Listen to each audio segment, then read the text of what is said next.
Okay, that's what it is. The next top story, number 2 top story of the week, is the Legend of the Snail winner announcement. 103K is the name of the title. Damn, screw this up. December 4th, Oracle territory. 31 comments, 2,170 sats. Keyan. Yeah, what is a snail? What is a damn snail thing? Yeah. So the Legend of the Snail was, at one point we had Orthworm in the saloon every day. Yeah, what happened? So, yeah, tell us the whole story here, because did Orthworm die or something? What happened? I don't think Orthworm died, but I think Orthworm gave up. I think they might have given up. I think they might have. They had to. Maybe they started traveling or something. They stopped posting every day. How long ago was that? It was in the middle of the last cycle. They started doing a snail. No, it was way before the middle of the last cycle. I thought it was way in the beginning of it. It might have been in the beginning of it. Because I remember 2022, we started seeing that damn snail because I remember Tony complaining about it. Yeah. Every day in the saloon, Orthworm would post a snail, and they would put the day count on it and be like a snail every day until 100K. And they would do that every day. And then I think around 500 days, they stopped doing it. So this is, I think, an ode to Orthworm and the Legend of the Snail. Was it exactly on 600 days? I think it was around 500. Was my memory of it. No, I wasn't. I mean a snail watcher. When it broke. When Orthworm broke, or 100K? 100K broke. Oh, I don't know. I don't recall. But maybe it is. Maybe it's 600 days after that bet. The bet was initially taken. I don't know what we could ask EK. EK runs the Oracle account. Anyway, he asked everyone to make a prediction on when they thought we'd reach 100K. And so that's what this is all about. And I think that first post, everyone zapped it, and the amount of sats that post stacked are what the winner would get, who predicted most correctly. And in this case, South Korea LN predicted most correctly. I think they guessed it would be December 18th. Oh, wow. When we'd reach 100K. Why did I get involved in this? What the hell? The prediction market thing tend to use a lot of inaccessible language to describe what they're doing. Rather than saying bets, they say predictions. So they're trying to keep people out. I don't know if that's the case, or maybe it's like legal reasons they started obfuscating it, or they just, they're nerds and they like to use fancy words. What the hell, EK? That's what this was. And so even Albie got in on this. Yeah, they were out fast. They thought it would happen in April. Siggy got in. That's funny. I think Orthworm probably comically said it was like the day it started, pretty early. David W.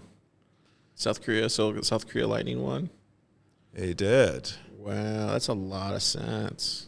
Quite a few people said 2025. Wow, that's amazing. What did you think it was? What did you think was going to happen? When did I think 100K would happen? Or what did you think this was going to happen? Like, what did you think about this whole endeavor when you first saw the snail? And I don't get involved in the prediction market betting stuff.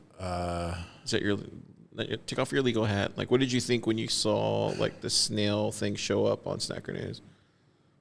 Nothing. I thought EK was into prediction markets and that he was doing a prediction market thing. No, Orthworm. I mean, what did you think when you saw Orthworm initially show up 100-day, when they're doing those things, in the saloon? This guy, cool. The guy's found a reason to come to this post in the saloon every day. Did it ever get annoying to you? You're okay, this guy's 300 days in or whatever? No, it became... there are many things. One of the rules, if you've ever done improv, one of the rules in improv is committing. So even if you have an annoying choice or annoying character, you continue to make that annoying choice and annoying character, and eventually it becomes funny, because who would stick to an annoying choice or annoying character for that long? And that commitment is part of what makes it entertaining. And in this this was just a high commitment level. So everyone became a huge fan of Orthworm at one point. Like regularly, they'd get like 1,000 sats or at least a couple hundred sats a day zapped to them. And people were like, where's Orthworm? Why isn't Orthworm here today? What happened? And so pretty successful experiment on their part. That's crazy. Did they make another one right after this? Like, did they do another 250K or anything like that?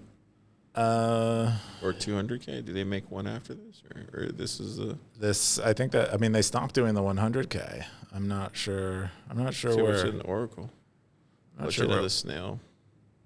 Orthworm. Okay. It might be that first. Yeah, if you go to that first post, Legend of the Snail, it might say link to see it Orthworm. You can go to Orthworm's profile. Oh wow. Well, hats off to Earthworm. If you guys want to zap them, you can zap them. Zap them.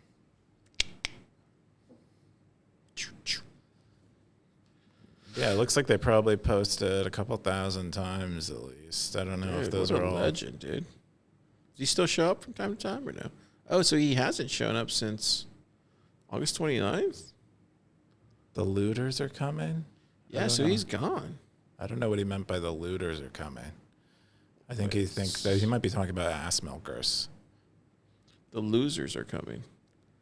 The looters. To Nemo for a while. Please look after him. What's Nemo? Nemo was a very prolific stacker around this time, I think last year, who was quite shit posty, and would also like delete all their posts and comments, and they basically disappeared, and so that's what he's referencing. Dude, it's weird how you kind of know the whole stories.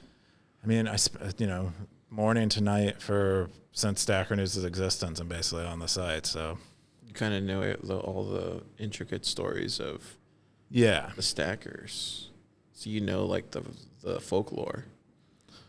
A little bit. If these web pages, I think some stackers are even deeper in the folklore stuff than you and I am, but I have a high level view of it. Do you think there's other folklore that you're not even privy to? Probably, yeah. Wow. So you think there's stuff going on in Stacker.News that you're not even aware of? Probably. I would guess so.